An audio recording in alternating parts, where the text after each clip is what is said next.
Estamos con Carolina Garcés, ella es adjunta para los derechos de la mujer de la Defensoría del Pueblo. Mientras el gobierno regional del Callao no dice absolutamente nada de su contratado, que entrevista a violadores confesos, la Defensoría, una vez más, como siempre, es la institución que sale, pecha y dice, acá se tienen que tomar cartas en el asunto, y no va a ser. Doctora Garcés, buenas noches, gracias por estar con nosotros. Sabemos que es usted la abogada encargada de este caso específico.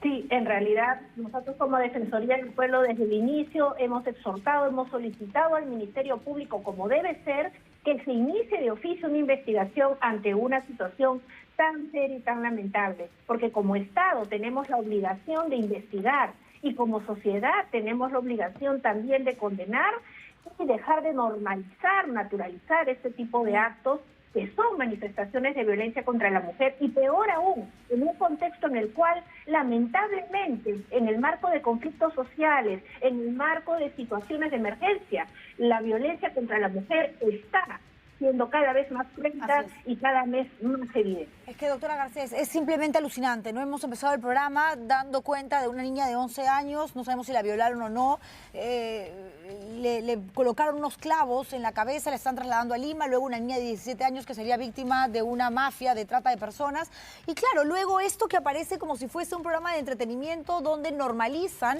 convierten, ¿no?, como algo orgánico, una situación que es un crimen. Usted, que es abogada, que entiende de leyes más que nosotros, diría que lo que este influencer manifiesta en la entrevista con Jonathan Maicelo, ¿es una confesión de parte? Definitivamente es una situación que se tiene que investigar, porque no puede ser que se esté hablando de bromas cuando allí se está hablando de violación sexual, de violencia contra la mujer y peor, contra una mujer menor de edad. La situación de las violaciones es gravísima y como Estado tenemos la obligación de investigar una manifestación de este tipo donde además, como bien dices, se trata de influencers. Se trata de personas que tienen, lamentablemente, una injerencia en la sociedad de nuestros jóvenes y nuestras jóvenes. Entonces, es importante, además, advertimos como Defensoría del Pueblo que se estaría en algunos casos en redes mencionando que esta persona sería inimputable por un tema de discapacidad intelectual o mental, y es importante que se sepa que la capacidad se presume, y esto creo que quede bien claro, y en todo caso la inimputabilidad se tiene que demostrar a nivel judicial, siendo el Ministerio Público el encargado de investigar y definir qué es lo que ha pasado, porque aquí definitivamente hay una situación que está afectando la integridad y la dignidad de las mujeres, y concretamente de una presunta víctima que el Estado no puede dejar de lado ni desconocer que se tiene que trabajar. Doctora Garcés, y mientras se determina si efectivamente hubo hace 3, 5, 10 años esta violación sexual contra una menor en Manada,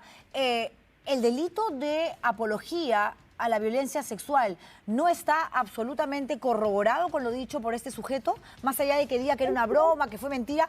Para mí está clarísimo, está invitando a violar a menores, a mujeres en grupo y encargarte siempre de tener amigos fríos de fríos, pues, ¿no? Porque esos son los chéveres. ¿Eso no es suficiente para que se dicte una orden de captura? Por casos menores hemos visto a gente detenida y trasladada a un penal mientras las indagaciones, por supuesto, siguen su curso.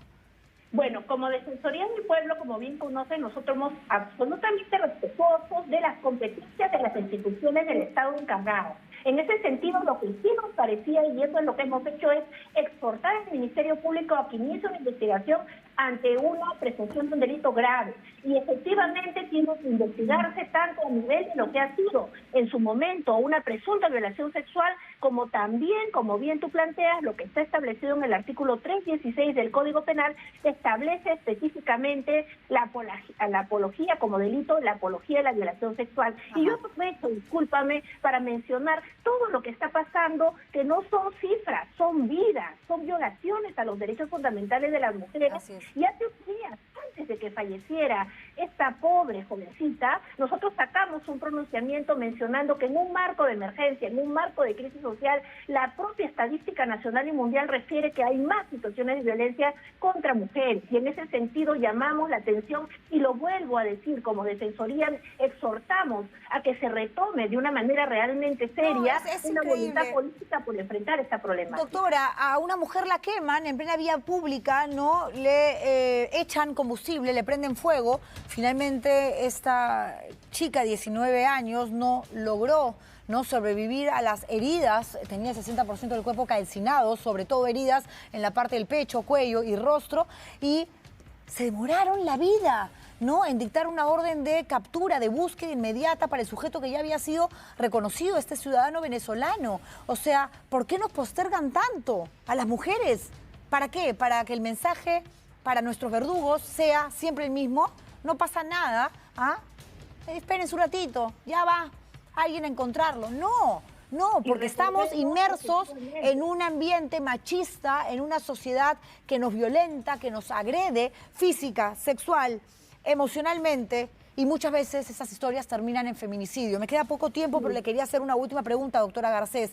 Si se identifica el delito de apología a la violencia sexual, ¿hasta qué punto este delito alcanzaría al conductor del programa, al boxeador Jonathan Maicelo, que es finalmente el que le da tribuna y el que no hace absolutamente nada, ni siquiera se indigna, no se le mueve un pelo, cuando tiene a este violador confeso en su programa? ¿Le alcanzaría la responsabilidad? Insistimos en que eso lo tiene que determinar claramente el Ministerio Público, pero sí, las mujeres no podemos seguir esperando más, y sin la implementación de medidas y acciones progresivas, continuas, con presupuesto, con capacitación a los operadores y las operadoras, es poco lo que se va a lograr cambiar. Así que te agradezco la oportunidad y sigamos luchando porque esto finalmente se erradique. Es responsabilidad del Estado y de la sociedad también. Por supuesto, gracias, doctora Garcés.